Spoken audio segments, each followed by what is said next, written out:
position proper, ganyan yung ginagawa. Jong Hong, Chariot, yung red, shake hands. Okay.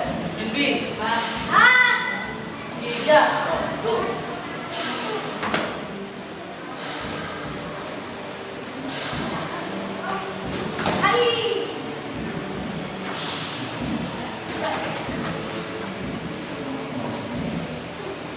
Samahin sa mga race ko, kung sa likod.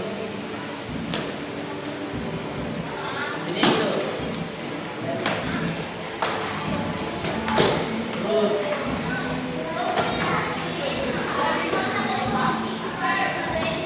Leo.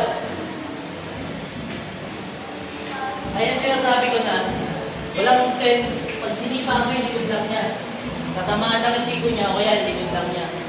Kakasakit na lang kayo. Balik. Ano na tayo mag-ganun, position proper tayo.